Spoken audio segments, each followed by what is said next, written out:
Well, Alan, like I said, welcome to the channel. This is Alan Yeah. from Film Threat. I just want to say thank you again, Alan. You don't know how big of a fanboy I am. Oh, Just, gee. You know, like you know, most people are there to see Chris. I get that. no, I throw in my 2 cents when I can.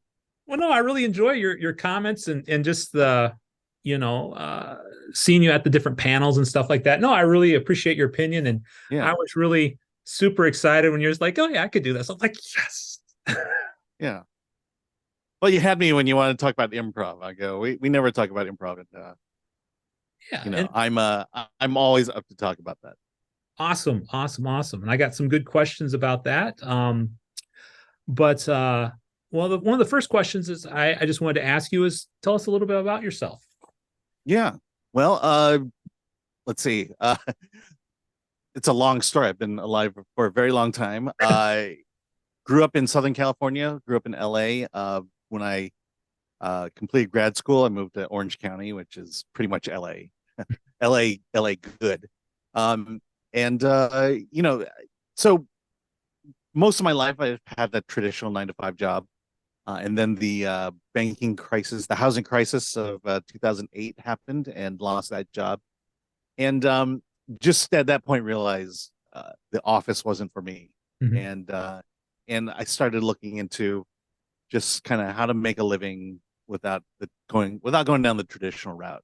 Yeah. And for the longest time, I've always been a fan of movies. Been a Disney fan since I can, way back since I can remember.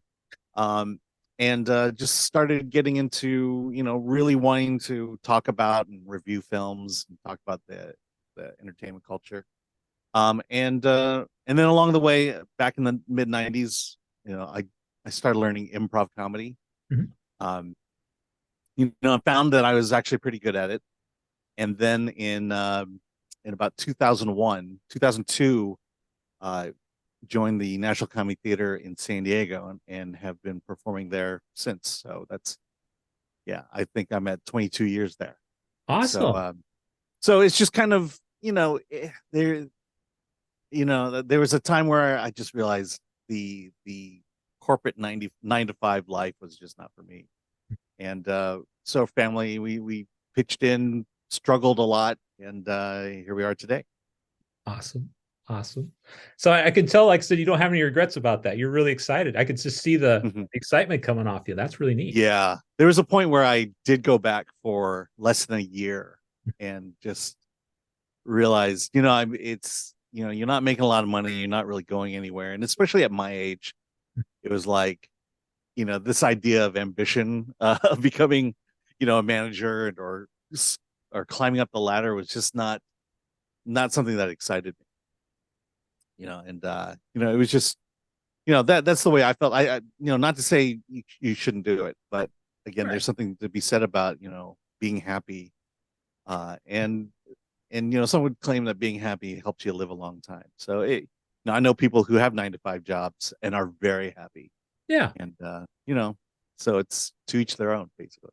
Absolutely. Absolutely. And I think it's just important people find what they like to do. Whether it's reviewing movies, working at a bank, they need to find. I think so many people are in a job they don't like, but you can see when people like what they do, Mhm. you can feel the energy off them, you can see the energy off them, and like I said, I see that with you and Yeah, Chris on your videos. I mean, how enthusiastic you are about talking about stuff. yeah.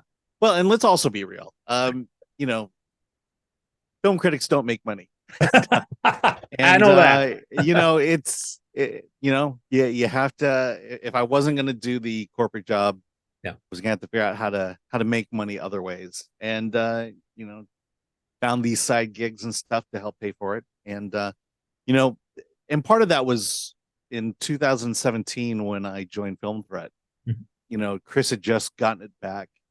He had rebuilt the website, and he was just kind of like looking for writers. That's where I met him.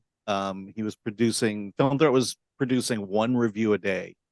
Um, and I came aboard, wrote for him, and basically said, "Hey, I've got experience with WordPress, with running things like this. Let me help you out." and that's kind of where our relationship began. And Film Threat has grown a lot since then. And I think today we have I want to say 6 reviews going up per day. Awesome. So that's you know again, you love what you do, and you pour your energy into it, and and we're growing. So Yeah. I'm very happy where we're at right now. Yeah, and like I said, you guys are really close to 100,000 subscribers, close to that Mhm. silver play button already. So that's pretty Yes.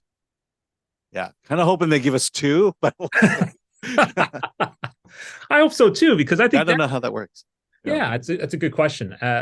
Yeah, I think because like I said, you guys both put a ton of effort in, and like I Mhm. said, you can see it in the interaction that you have with the people and stuff like that, and just yeah, just your live streams, you see how many people are in there and engaged and involved. And I think that's awesome. So Yeah.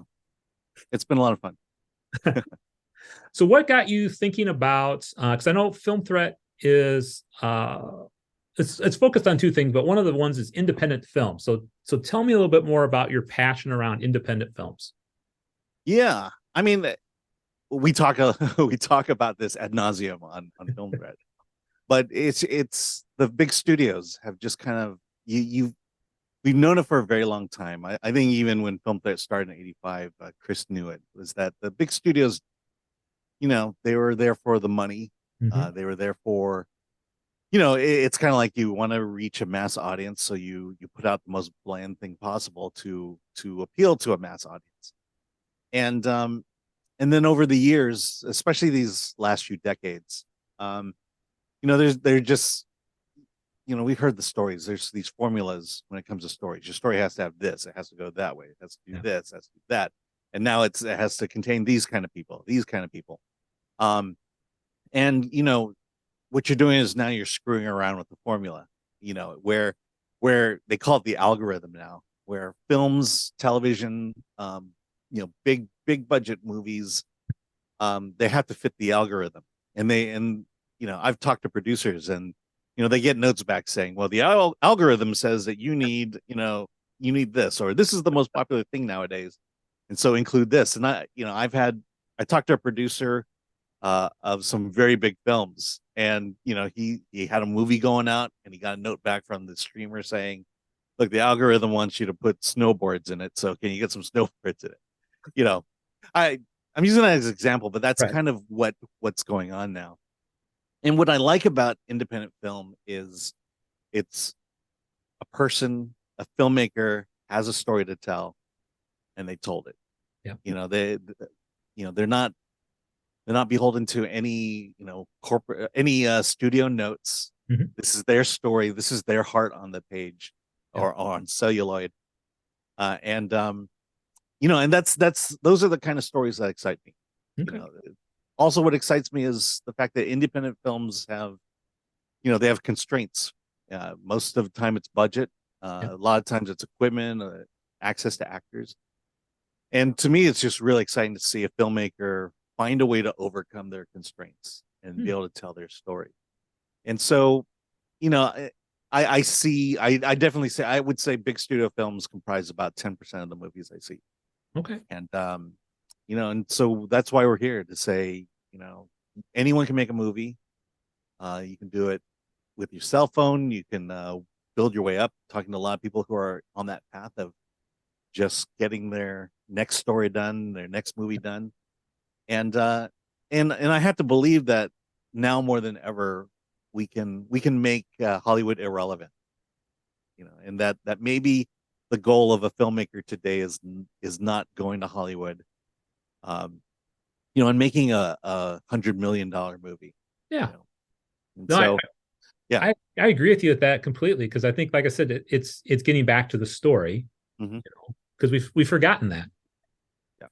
We've really forgotten our stories. Hmm. So, Yeah, I have a friend who he just made a movie. It premiered I think a month and a half ago, and he's kind of going down the film festival route. mhm. And everywhere he goes, every festival he goes to, he seems to be winning the awards. And this guy, very passionate filmmaker, very unique storyteller, Yeah. and and he's self-contained. He finances everything himself, produces, directs, writes it all himself. He self distributes. Mhm. He has a marketing system in place that allows him to, when he puts out a movie, get it out to his fans and earn enough money to make his next movie. Awesome. And this last movie, it was incredible. And when he told me that he used no union actors, um, it just floored. It's like, Yeah. okay, there are resources out there, there's talent out there, and you don't have to go through the system to tell a good story. Well, that I was gonna talk about this a little bit later, but I wanted just to talk since we're talking about it right now. What are your thoughts on the future of film? Sort of Mhm. just where we're at now. What and if you could wave a magic wand, what would be the your vision of what film would look like 10 years down the road? Uh, I mean, down 10 years down the road, Yeah. I would say it wouldn't. I don't think it would change much. Okay. I think, like I said, if we're talking strictly about indie filmmakers, Yeah. you need a camera, you need an actor, and the tools are there. Mhm. You could, um, what is it? You can either do a natural film where it's just you, the actors, everything's practical, Yeah. or you could do, green screen, shoot in the volume. Access to these new technologies are available to everybody nowadays. There's a movie that I saw at Oak Crest Film Festival, Mhm. Oak Hills, or one of those. I can't remember the second. It's in Dallas. Um, and he had access to the volume for a week and shot part of his movie there. Yeah. Spoke to a company that makes, what they do is they put those 360 cameras on top of a car and they'll drive through a city. Yeah. Um, that footage now is available to indie filmmakers at an affordable price. So, the tools that the studios have, um, are now available to everybody, to the Mhm. common person. Um, the only genre right now I think that an indie filmmaker can't do is action. Uh, and usually that's because insurance costs Mm. are prohibitive. How many cars do you own that you can blow up? There's safety, things like that. Right now, indie action is pretty much kept to hand-to-hand combat and fake guns Yeah. with CG special effects. Yeah, and that stuff's expensive and rightfully so. If Right. you kill somebody, you're gonna have to cough up a lot of cash to make up for it. So Yeah, you hopefully never kill anybody on set, but yeah, unfortunately stuff like that happens. So yeah. But sci-fi, I mean, sci-fi I never thought would be open to indie filmmakers, and mhm. it is. And I'm talking about space sci-fi. Yeah. We've known for a long time that horror has been in the hands of indie filmmakers for decades. Um, drama, obviously.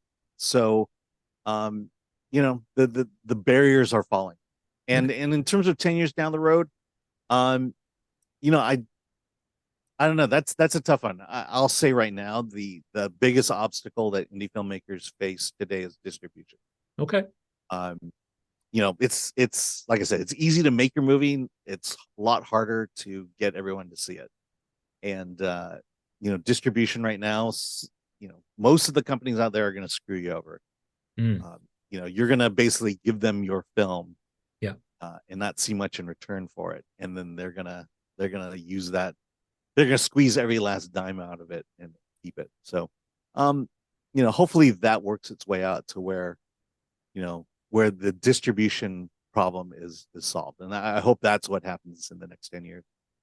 I had read an article on a Substack about there's a thing that people go for music where you Mhm. can go to the artist and it has all their music on this website. And they're thinking something similar with film, that have a website like that where you Mhm. could go to that particular artist and they only take like 10% of whatever the fee is. Yeah, Website does. And so I'm hoping something like that comes along where you have distribution is a lot cheaper and the artist gets to keep more. yeah. I mean, it's there. Those pieces are there. They're not fully honed, and I'm pretty sure from a technology standpoint, there's security risks involved, and um, I mean, Tubi is really popular. Um, so. so there are, ultimately, like everything in life, it comes down to marketing. Yeah. You Yeah. can, it's just finding your audience and figuring out a way to reach your audience. And, you know, and again, maybe Netflix, maybe Hulu, maybe all these other services aren't the goal either. Right. Right. So one, so here's an easy question for you. What's your favorite movie and why? What's my favorite? Yeah, my favorite movie is Casablanca. Okay, cool. And the reason I say that, it's the perfect movie. Mhm. And not only that, it covers a wide range of genres. Yeah. It's romance, it's political thriller, it's drama, and you have a hero, a broken hero. You have the you know the beautiful love interest. You have humor, you have action. And it's one of those where I can't I struggle to find any fault in the movie, Mhm. and I don't think you could remake it in any meaningful way. And so it exists to me as, the movie I would tell everyone you need to see if you want to understand, the power of filmmaking and Hollywood at its height. No, I agree. I agree. I watched a friend of mine. He likes older movies, and so each week we sit down and we watch an older movie, and it's really amazing how good the stories were back then. Yeah. Because they didn't have the special effects and stuff to hide Hmm. behind, and you can see movies like Casablanca. Right now, he gave me The Apartment to watch. I'm going to watch that Yeah. tonight. But it's I don't know if that's something that. So my channel normally we talk about screenwriting and stuff like that. I don't know if that's what people need to watch. The screenwriters especially watch these Hmm. older movies because you can see what a story looks like. You know. Yeah. Yeah. I mean, we could probably get into it when we start talking about improv, but Yeah. there's a lot of uh, there's a lot of skills there, and there's a valuable lesson I learned in improv that really shaped the way I look at stories about and look at whether it's an effective story or a bland story. Um, you know, if you ask me my next two, Singing in the Rain is number two. Yeah, that's a good one. Uh, and just because I love musicals, I love music. The Mhm. use of music to make you feel Yeah. is on display there, and as well, it's ingenuity. Um, it's the way it uses the environment and dance. It's not just Gene Kelly and Yep. Donald O'Connor just dancing. They're using the environment around Mhm. them. Gene Kelly has made rain a part of the dance, the main dance. And the third one is Airplane, Oh yeah. because it's just how do you load a movie with comedy, and how do Yeah. you keep an audience just laughing second after second after second, and it's that no holds barred Mhm. uh, approach to comedy that I appreciate about it, and it's just silly. It has nothing to say other than we're here to make you laugh. Well, sometimes we need those movies, though, don't we? No, well, absolutely. So I And was then going Lord of the Rings after that. So to. no, it goes weird. um. So I wanted to talk. You brought up improv. Let's talk a little bit about that. How did your show go? Because I remember the last tweet I saw, you said you had a bunch of junior high kids in the crowd. Yeah, yeah. So our show is fairly simple. We it's an improv show. It's a 90-minute improv show. Okay. We're in a 100-seat theater down in San Diego. And the premise is simple. There's two teams that are competing for points and laughs, Yeah. similar to Who's Line. In fact, that's how I got into improv, was watching the original British version Mm. of Who's Line. And you do your thing, you do your show, and you know, I've been doing it for so long. I've experienced every form of audience you can, and the toughest one are the audiences that are junior hires. Um, because they're not always there Mhm. because they want to be there. They're there because their parents thought it would be a good idea to see some clean, family friendly comedy, and so they're not always attentive there. And if they are there, they're usually giving out the grossest suggestions Right. possible, and they're usually disruptive. They're almost as bad as drunk people. And so this one, because we've done a lot of shows for the younger teen set, Yeah. we've learned things. And I think the this past weekend show was kind of a culmination of everything we learned of how to engage them without letting them take over your show. And then we've kind of figured out, how to do the comedy in a way that appeals to the junior hires and the adults, because that's the worst thing, is because if the show all of a sudden becomes about the junior hires, the adults who paid money to see your show are out of it as well, and they'll never Right. come back. And so it's again, that theater's been there for 25 years. The guy who ran it has been doing improv for, gosh, I would say 40 years. Mhm. So, you know, over time you just learn the tricks, and you learn, how to handle certain crowds. And like improv, it changes week to week. Right. Right. That's the harder part too, as improv, because your stories always change, right? The way Mm-hmm. that you put together a story. So tell us how that sort of works when it comes to improv. So if someone Yeah. do a bunch of items, how do you come up with the story? Yeah. Well, the way I always say it is, in improv, there's the foundation of a scene. Mhm. So I'm going to talk mostly scene work. So Yeah. you two actors on stage, they're given a suggestion and they build a scene, a one act play, so to speak. Um, and so there are certain foundations about that.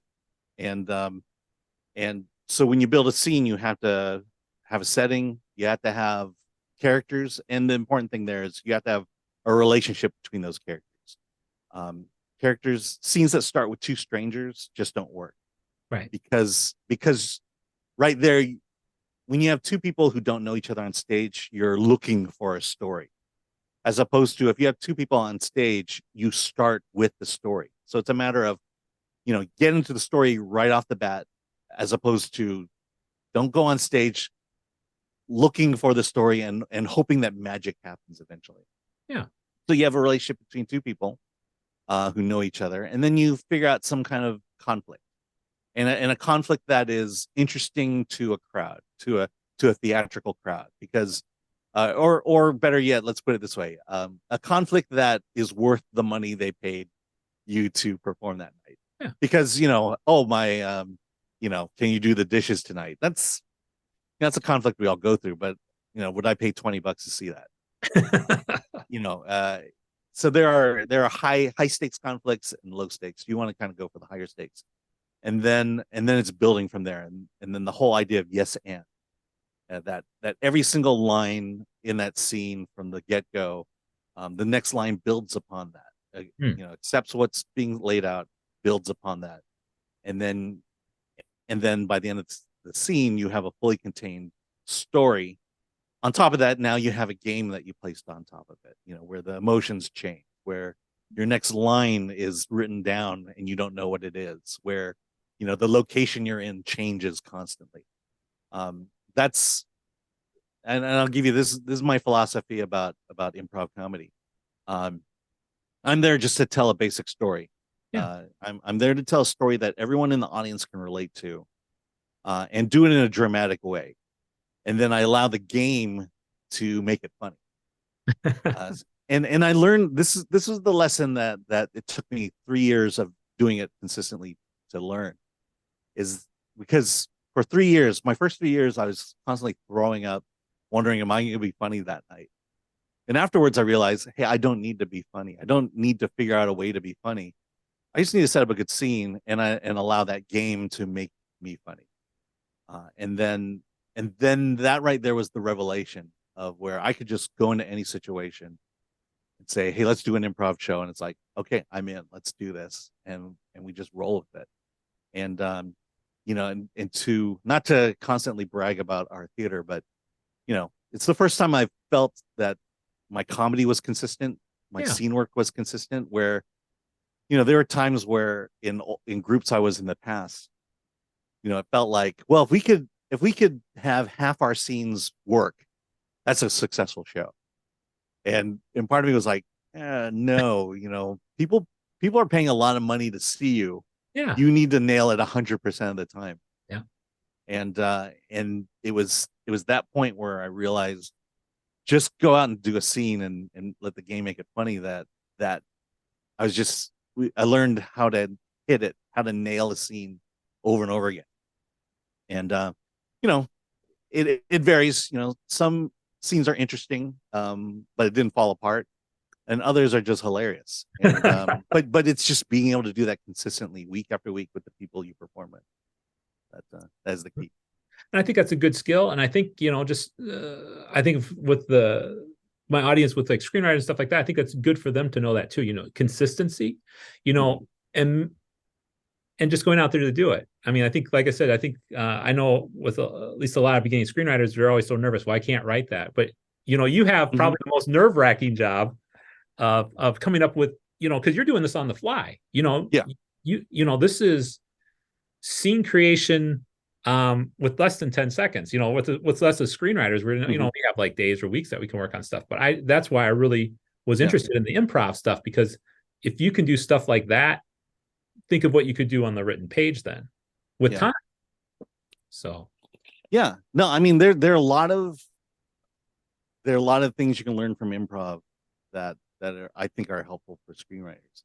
I mean, you mentioned it there. We literally have 10 seconds to get a scene going, to where the audience knows what's going on and is engaged with what's going on and has a vested interest in how that scene ends. And and also you have zero prep. So you and your partner, you have no idea where you're going. They have an idea, I have an idea.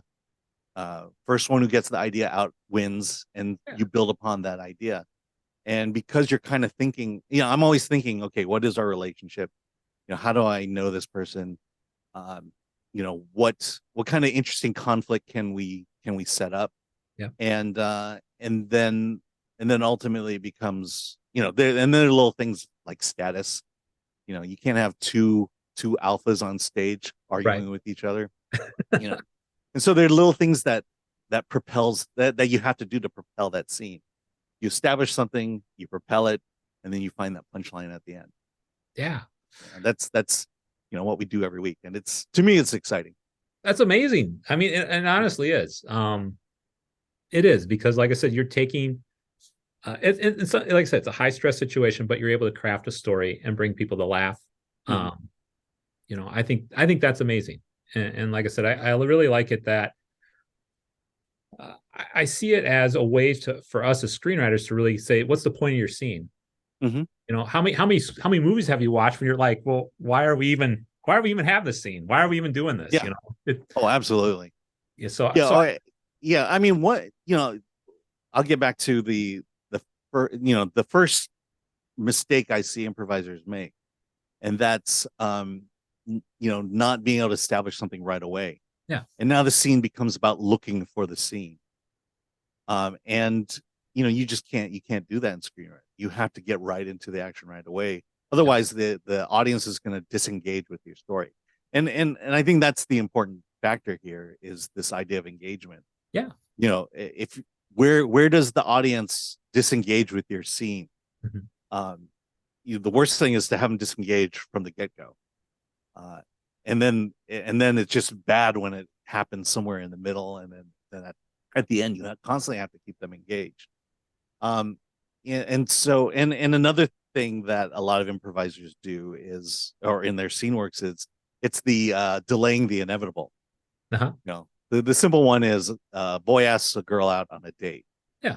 Well, that scene, if you know that that's the scene where a boy needs to ask a girl out on a date, well, you already know the ending. And so now it's just kind of like, what happens is you begin milling about, kind of getting close to doing it, but not doing it. And all the audience is just basically sitting there saying, just do it. Just do it. And that's one of the things that I've learned, if it's a scene like that, maybe get 2 or 3 lines out, but then ask away, and then see what happens after that. Exactly. Delaying the inevitable. That's what I always call it. Yeah. And I was thinking of this earlier today, that one of the things I think we're missing from film, and what you're pointing out here with improv as well too, and is to think of what's next. you know, Mhm. because I think when people can see, like you just were talking about, if the boy meets girl and they're going to go out on a date, you're like, okay, I already know that story.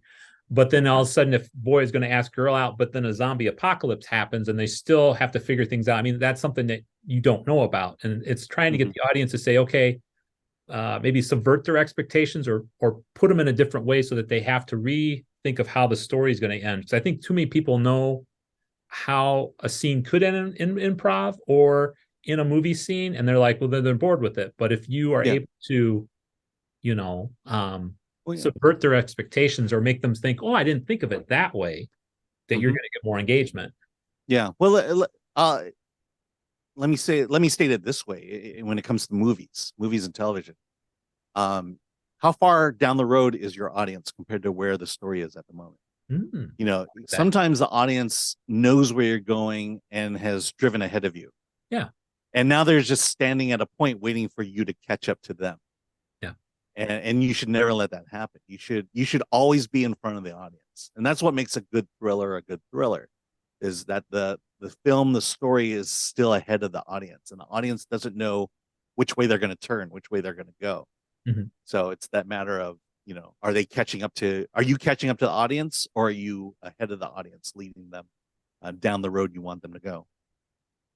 And I think you get a lot of that in improv, like you were talking about too, is you Mhm. are always leading the audience because they're always like, well, what are they going to do next? You know, Yeah. what's going to be the next turn? And so I Yeah. think that's one of the cool things about improv. Yeah. Whenever I go, oh, just get on with it. That's when you know you're in trouble. Yeah. This way is like, yeah, we know where you're going. I hate to say it, I don't know how timely these things are, but I'm watching Ahsoka, Star Wars Ahsoka, and it's like, I at episode 3, I'm kind of like, yeah, I know where this is going, and now I'm just, I kind of know where the characters. I kind of feel like I know how the show is going to end, and now I'm just waiting for everyone to get to where I am, and Yeah. it's just boring, and I feel like they're just milling about. So what would be some, I can't remember if you guys talked about this on the show, but what would be some like one or two changes you could make right now to sort of flip the narrative on the head where you would be more excited to watch Ahsoka? What would just be like, well, besides the Star Wars or besides the lightsabers not killing people, I know that one, Yeah. but I mean, just sort of thinking story wise, how would you change stuff a little different? Yeah. Well, you know what if I were to compare it to old Star Wars, Mhm. um, everything should mean something. Yeah. Everything should have some stakes to it. And I'll give you the prime example. So Anakin shows up in Mhm. episode 5, at the beginning of episode 5.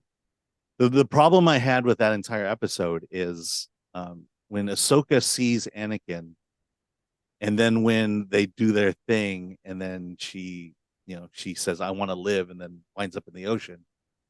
The question there that you have to ask is, how did she change? How Right. did Ahsoka fundamentally change from before she saw Anakin to after she saw Anakin?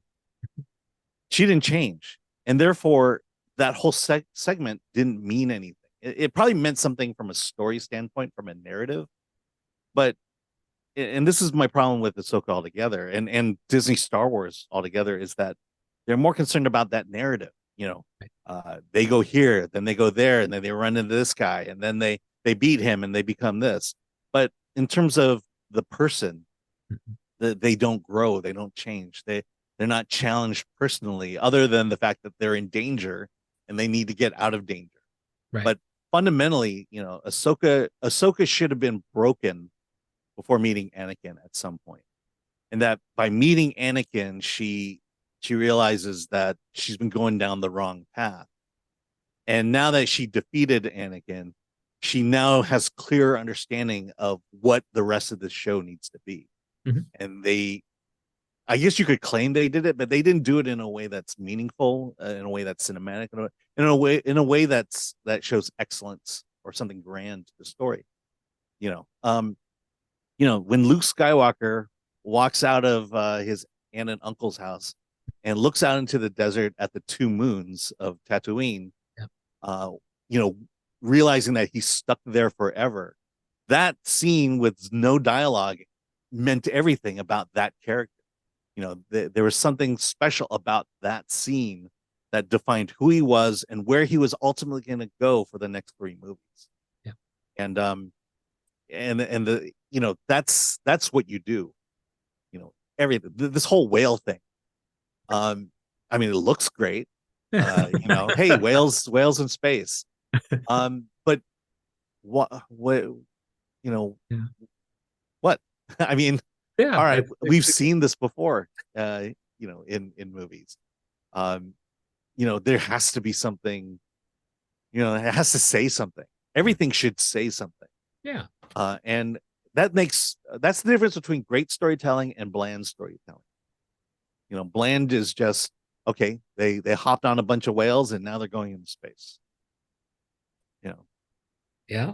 And I think that's where we're so why do you think we're at bland storytelling? Is it people just don't know how to create a good story? I mean, because you would think that they would want to, I mean, sell movies, people Mhm. you think they would want to succeed. Why do you think we're running into this sort of decade of horrible story making? Yeah, I think it's two reasons. One is, I don't think they're being taught this. Mm. I think, I can't say what people are being taught in film school because I've never been, but I can see what they're producing, and it's it feels like the blandness is just replicating itself. That Yeah. the important thing is to get a script written. Um, and the other thing is, I don't think people really, I don't know if Hollywood writers, can identify who they consider great writers. Yeah. Because if they knew if they had a great writer in mind, a hero writer in mind that they wanted to replicate, then they would replicate it. Aaron Sorkin. Yeah. Well, there's only one Aaron Sorkin, but for some reason he's not produced people who are mini Aaron Sorkins, Right. who are striving to be Aaron Sorkin. Exactly. And then you just go back to the great stories: Orson Welles, Mm. Alfred Hitchcock, Yeah. Spielberg. Well, he's not really a writer, but in terms of being able to tell stories, Yeah.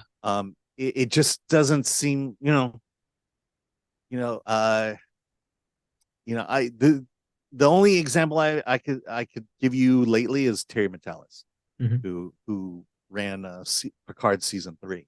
Yeah. Because you could tell that he was looking up to those who came before him, Right. and he realized he took the diamonds and the gems that he had been taught working on Star Trek for so many years and put that into his own writing, into his own writing style. And Yeah. that's and again, you know, I just don't, I just don't think people can see good writing when it's put in front of them, and B, I don't think people have real good heroes to want to follow and be like I that, agree. the master and apprentice, so to speak. Yeah. No, I agree with that too, because you don't because I've put out a couple polls on my YouTube channel asking, so who's your favorite writers?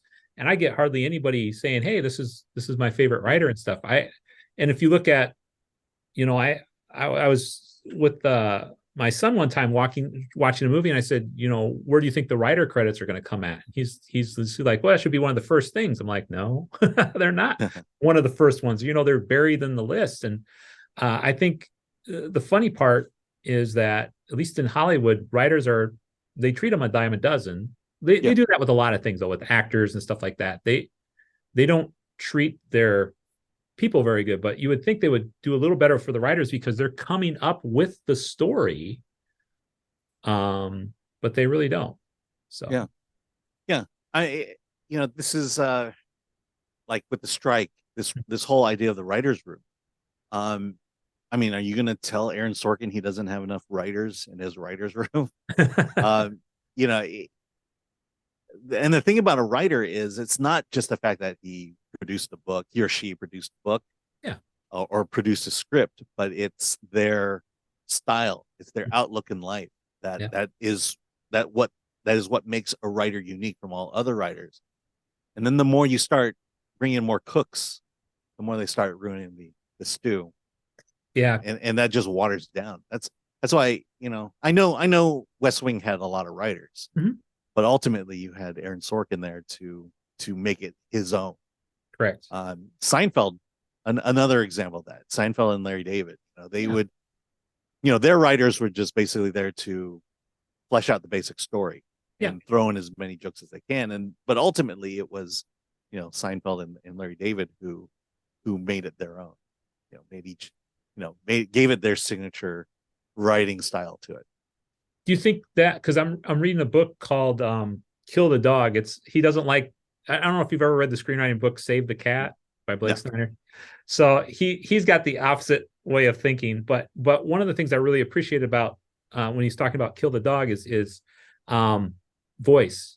Mm-hmm. And I wonder if I was just thinking like the Amazon series that we've gotten done watching, Rings of Power. Do you feel like they just don't have voice? I mean, do a lot of Yeah. these bland shows just don't have a unique voice anymore? Yeah. I mean, the thing about Rings of Power is you're constantly comparing it to Lord of the Rings, Mhm. Peter Jackson's version. And you just got the sense that Peter Jackson went above and beyond to bring out Tolkien's voice. Yeah. Obviously they had to make changes. They made drastic changes that altered it, but they wanted to keep the voice and they wanted to keep the spirit of the voice. Mhm. And I think what Rings of Power did was it just took the characters, took the setting, and took the idea of the One Ring or Sauron, Yeah. and just the way I describe it is they took the toys out into the backyard and they started moving them around and say, "Oh, this would make a great movie." And I mean, I felt the same way with Kenobi. Mhm. It's like, well, the characters were there, but I think and I always harp back on Star Wars in the sense of you know the commonality of the first six movies was the Force Yeah. and how the Jedi's used the Force to to affect outcomes, to how they use how it was their superpower, so to speak. Yeah. And there were rules, there was lore behind those rules, and we just seem to have lost that now with Disney Star Wars, where the Force is basically telepathy. Uh, the lightsaber works only because it moves the narrative that I want along.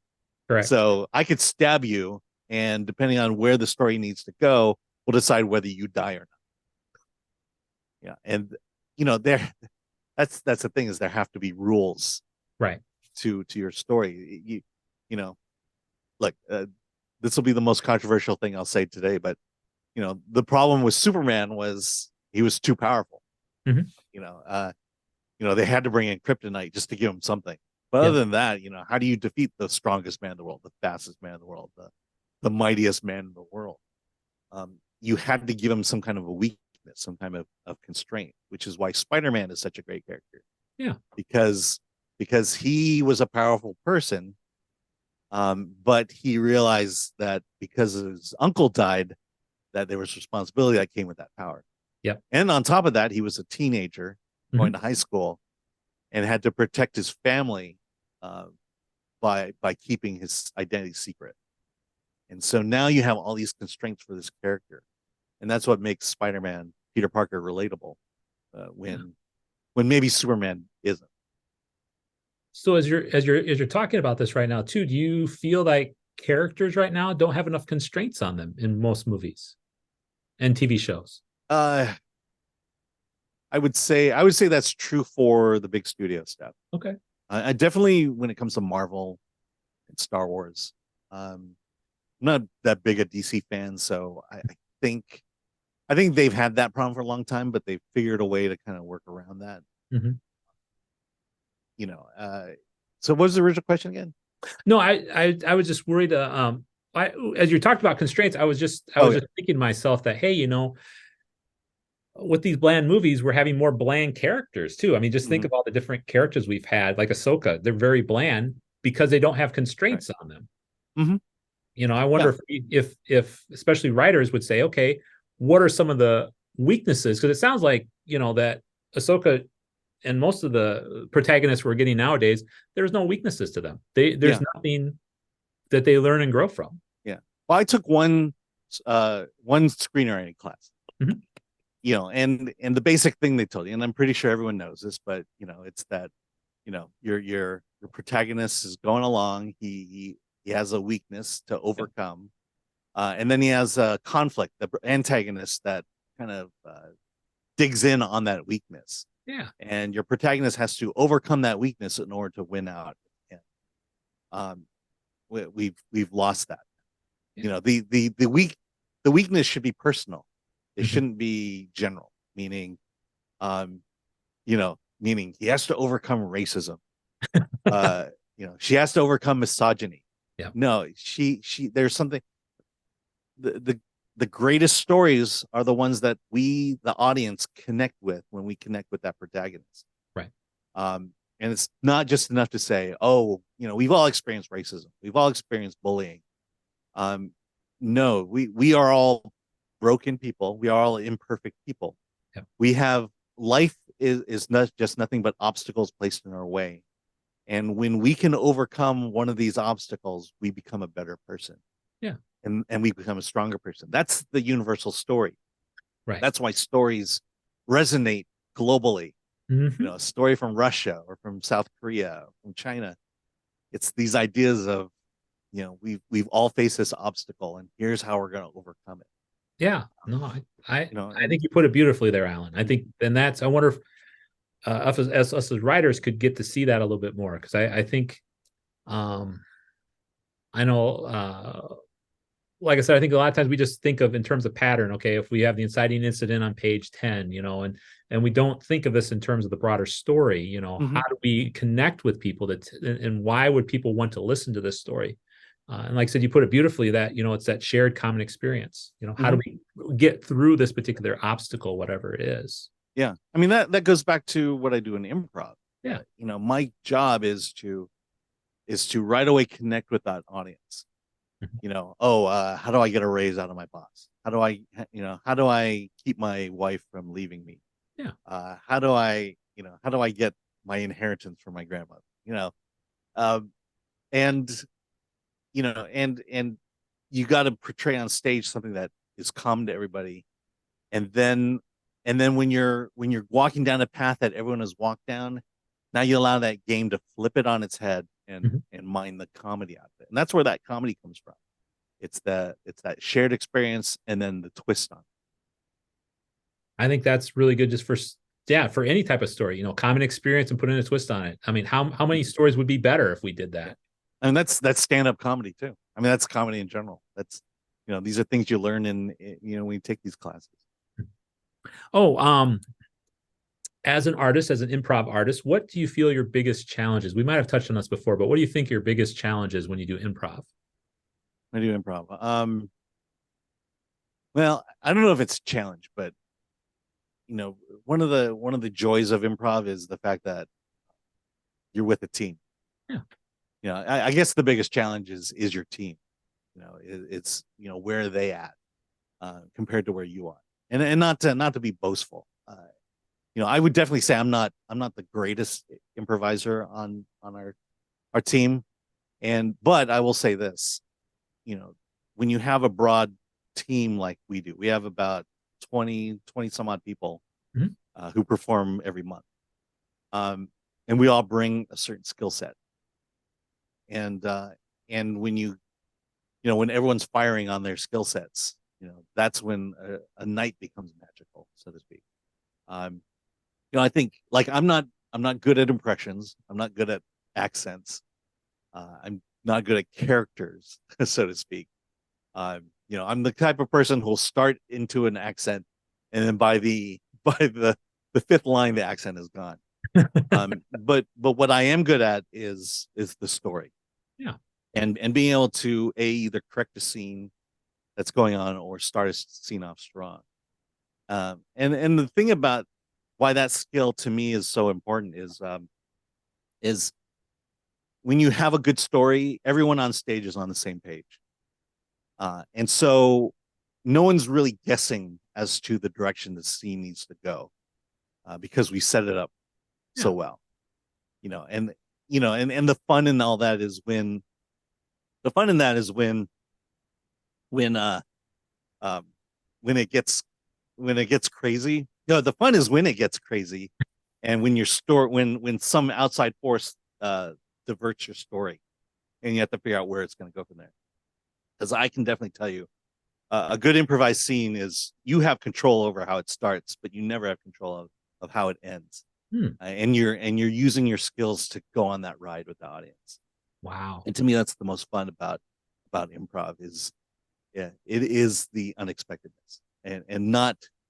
I like that fact that it is impossible to plan, and you just go with it, and and experience will help you, give you a direction as to where to go, or how to handle, you know, Yeah. when something when you're thrown a curveball. And so I think that's oh yeah. So what is the challenge? Yeah. The challenge is just, it's always the unknown, and it's also the people you're with, and you want to be on a team, and I mean team in every sense of the word, because we're at least, we may all be different, we may have all different talents, but we're all on the same page, and we're here to entertain the audience, and that's another lesson: entertain the audience. Yes. Entertain the audience. Yeah. Yeah, they're I paying you think, money. no, I think that's, yeah, we've gotten away from that in film as well too, in entertaining the Yeah, audience. I mean, when's the last time you felt you've watched a film recently that has been entertaining? I mean, there hasn't been many. yeah. John Wick 4. Oh, that's but yeah. but I mean, well, that's the other thing is, it's the difference between telling a story that the audience wants to hear versus telling a story that you think the audience needs to hear. There you go. um Sometimes you do need to tell a story about something that the audience needs to hear, Yeah. but you got to do it in a way that's not preachy. You got to do it in a way where you kind of sneak up on the audience and let them go, hey, you thought the story was about this, but it's really about this. Now think about it. Yeah. Versus, you're a racist, Yeah. and here's a story to show you the errors of your ways. Yeah. You're a bully. You're a misogynist. Let me tell you how horrible you are. I mean, Yeah. is that how you want to spend your money? Right. You're right. I mean, you can have stories like that, but yeah, have people think about it at the end. Have people think about it and not just, yeah, Yeah. preach at them. It doesn't Well, help. yeah. I mean, Jesus called them parables. Yeah. Exactly. Yeah. No, like I said, so yeah. I wish we would see more, less preaching from movies and more, here's the story, and then let's have you think about it, because I think that's where people can make decisions and think about things, is when the story invites them to think about stuff versus, this is what you need to know, this is how you're supposed to think, hey, Right. let's give you the scene, let's have you think about it. And I think Yeah. you'll see a lot more. Well, I mean, look, I think I preaching is nuanced in this way. I think movies and TV should preach. I think, I mean, that's kind of the point is, I have a perspective on life that I want to share with everyone. Yeah. Whether it's good or bad, whether it's a warning to humans, or it's a way to uplift humans, Yeah. to uplift our fellow humans, our human beings. And yeah, you should preach. You should have an idea of saying, this is my message to you in this story. True. Yeah. Yeah. But No, the difference is, am I gonna bring you along my journey and my story, or am I gonna hit you over the head, and yeah. judge you, Yeah. and point out all your weaknesses and all your faults, and tell you why I'm better, and why I know better. Right. And that's the biggest difference. Thank you for articulating that a lot better than I was. Well, Yeah. you gave me a chance to think about it while you were talking about it. But no, I agree with you completely with that. Yeah, you have to have a message, but do you have people walk along with you for the message, or Mhm. to experience stuff? Like, that's what you're supposed to do in a movie, versus Yeah. just hammering them over the head, and they're going to turn off from even listening to you. Yeah. I mean, are you going to build your allies through reason or through force? Right. And one's a lot less violent than the other. Exactly. Let's see. Um, do you have, so we've been talking about this. Is there any particular advice you would give to a new screenwriter as through your lens of improv and through your lens as a movie critic? What would you just, if you had one or two tips of advice to give to a new screenwriter, what would you like to give? Yeah. Well, in terms of as a film critic, um, watch watch movies, watch television, you know. And when you watch it, ask yourself, am I connecting with this story or am I not? And then ask why. Why does this story connect with me? Um, and why doesn't it? You know, why is Ahsoka coming off as so bland? Mhm. And figuring it out and saying, okay, here's what I would do differently. Or, wow, that was a really powerful movie. You know, why did it affect me so much? You know, you know, that's I mean that's essentially my job as a film critic to Right. say, you know, I think this is great storytelling, Mhm. you know, and this is why. And a lot of times I have to convince people, yeah, you need to overlook the lack of budget. You Right. know, you need Right. to overlook the fact that these are not Oscar winning actors. Mhm. You know, these are emerging actors who are trying to get, you know, get small roles or get big roles in indie film to hone their skills. You know, as an improviser, um, you know, the you know, I'll say this, you know, it's like the fun thing about improv is it makes me think about my life a lot Mhm. because I do have to bring the things I've lived and experienced and observed into the scene to kind of give it that twist. You know, to say, you know, let's just go with the asking someone out on a date. We've Yeah. all been there, but Right. the thing is, we all approach it that subject differently. Mhm. You know, the way I ask someone out on a date will be different the way you do. Mhm. But what I have to do is I have to see all the different ways something can happen. So if your scene requires, you know, someone asking another person out on a date, uh, now your brain is running through, okay, what are the different ways in which I can do it? And and that's the thing about improv that makes it not stale over time. You know, having done it for 22 years, the plots are the same: asking someone out, getting a raise, getting fired, blah blah blah. But it's now, but the infinite part of it is, you know, coming at it from a different standpoint, Mhm. coming at it from the beginning of the date, Yeah. or in the middle of the date, or just as it's ending. Having a certain attitude. You know, what's my character's attitude toward this person? Something I got to go through, or head over heels in love, Yeah. or you know, or I can use this person to advance my career. You know, those are the thing about improv is you're constantly thinking through variations of how to play the scene out, Mhm. and you're just looking for the strongest way to do it. And that's what I would say to a screenwriter is, you know, you know, you have your story idea down. Now, how can we approach this differently? Yeah.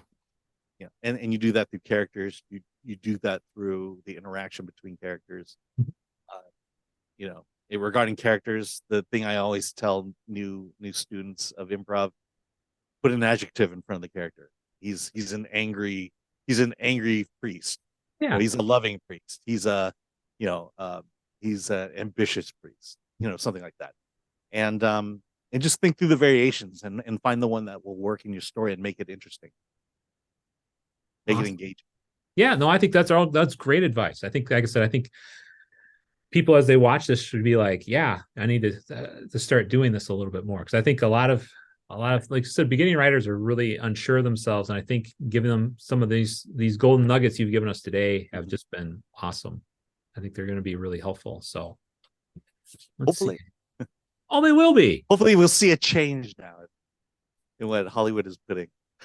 Well, and like I said, we talked a little bit about, maybe it's more independent film. Maybe we start seeing people write more independent films and those start coming of age, and then Hollywood has to adjust because they're seeing sort of a tide of independent films that are doing better, that are making more money at the box office. People are flocking to them because they have a better story. If Yeah. I mean, one thing Hollywood is good at is finding something successful, yes, buying it, and then sucking the life out of it. But exactly. the thing is that you know the way you change Hollywood is you be successful outside of Hollywood. Yep. Yeah. Yep. And then they assimilate you and and suck the soul and life out of You're not picturing going working for Hollywood as a very as a very good thing. well, I mean, it's not that. I mean, I have to be optimistic and say I think people can change Hollywood. Yeah. Um, but but it takes a very strong person who stands behind their guns and is not worried about um what what Hollywood thinks. I mean, I think George Lucas is the greatest example. Up until the point in which he sold Star Wars, Right. it was his show. Yeah. From the very beginning. He funded it. The only thing he needed Fox for was to distribute the movie Yeah. into theaters. And at that point, he was kind of the one, spearheading the whole digital film technology. Yeah. And I'm pretty sure if he had continued that, he would have figured a way to distribute his movies without Hollywood. Yeah, and I think, and I wonder, if we in these next 10 years, if that distribution becomes uncoupled from Hollywood, if you're going to start seeing stories become better because you can have independent filmmakers, independent people who are not having to worry about certain algorithm stuff they need to Yeah. fix. If that would be, if we'd start seeing Hollywood start changing to say we need to have better writing because we have to compete now with these independent films that can be pushed out into the mainstream and Yeah. get a wider audience. Mm-hmm. I mean, I think, I mean, I'll say this about Hollywood. You do need one thing about it as a creator is you need to have someone push back on your work. Yeah. Someone, you've got to be open enough to listen to criticism. Mm-hmm. I've heard more stories of yes, I've heard more stories of studio notes being worthless, but I've heard plenty of stories of where wow, the studio really got it right on that one. Good. And I'm not saying you go to the studio, but you should find people and friends, people you trust to give you honest feedback. Yeah. If you go to the Film Thread interview channel, I talked to Stephen Merchant, Mm-hmm. and I gave him I ended the question with, what do you say to a screenwriter who just finished their final draft? What would you tell that person? And he basically said, what you should do is get a bunch of your friends, get them in a room, and read the script out loud. Yep. And then have an honest look at it. And just be willing to say that be willing to be open to the fact that you may have missed the mark in some areas. Yeah. And take that time to fix it. Absolutely. Absolutely. No, and I think, yeah, that's the hard part is yeah, knowing that people can give you feedback and knowing sometimes you have to, I called it killing your baby. There's certain parts of your script you're going to have to take out and kill because it's not helpful for the whole overall story. And so, no, I completely agree with that. So yeah, that's one thing about improv that I've learned is, you get instant feedback as to whether something you did was funny or not, or worked or not. And if you're open to that and you can openly and willingly admit that, okay, that wasn't very good, then never to do that again. Or maybe you realize it wasn't right in that situation. Or for a lot of the comedy that I've done over the 25 years, it's wow, that's really outdated. And no one gets that anymore. So stop doing that same joke over and over again. I think the greatest skill any creative can have is being able to be to self-criticize and being open to criticism.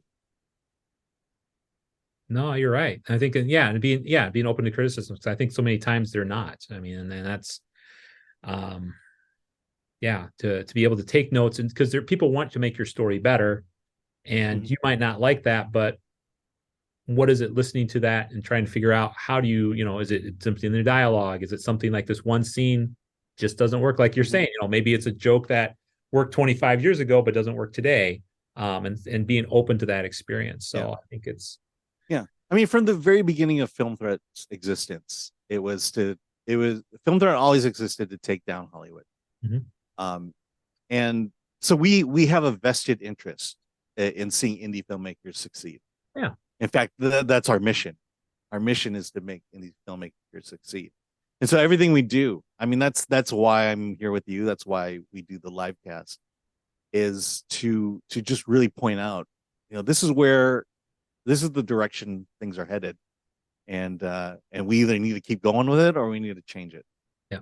And we're in a period now where things have to change, and Oh, I and agree. and we want to talk to anyone and everyone who's in a position to change it, or to see things from a different perspective. Yeah. No, and like I said, I appreciate you coming on today to talk about this because, like I said, yeah, people need to know that we can change stuff, that we can write better, that we can write in ways that are more story driven, that is that value for the audience. Like I said, you come up with a lot of good stuff today to remind us as writers how to, when we write, it's not just some, you know, it's supposed to be an emotional journey. And Mhm. so why are we not doing that? Each scene should be crafted so it keeps you at the edge of your seat. You don't know what's going to happen next. And so I think, yeah, I think the lessons you talked to us about today, hopefully will ring out. And so some of the folks who Mhm. are reading this or watching this, I should say, we'll take some good notes and we'll have some better screenplays coming out. Yeah. Yeah, and when you do, send your film to filmthread.com and we'll review it. Awesome. Awesome. Awesome. Well, Alan, is there anything else you'd like to add for today? Uh no, I think we covered a lot. We were all over the place. You didn't keep us focused. Well, I just wanted to have a good time Yeah. talking to you. That's my intention. Is like I said, I'm happy to go Yeah. wherever you want to go, and I don't have an agenda. So Yeah. No, I appreciate that. I like the fact that we're having a conversation. yeah. Because less pressure on me to be profound. Well, you did awesome. Like I said, like I said, I just really appreciate you coming on. Like I said, I'm a small channel. I'm not even at 1,000 subscribers. So I had saw your episode one of the times, and I was like, hey, I could reach out, and I know they're probably busy, but when you guys said sure, I was just like, you got to be Yeah. kidding. I was just so happy because, like I said, um, I think it's meaningful for people to know uh, how to write better stories. I mean, that's what my channel is all about. How do you craft a better screenplay? Yeah. No, absolutely. I mean, we should be striving for excellence. Yeah. Uh, Look, there's a reason why I'm not a screenwriter, but that doesn't mean I don't know what a good story is. I don't, we've all cried at movies. Absolutely. We've all felt inspired by the lead character. Yeah, and that's why we do what we do. It look, we only have so much money in our accounts, and to constantly be spending on bad stuff is not good use of that money. So I will 100% agree with that. Thank you again. And like I said, I wish I could do something for you, but I just, oh yeah, no, just tell people how to do good, write good story, you write bet. good scripts. All right. That's what I'll do. Take care. And thank you again, Alan.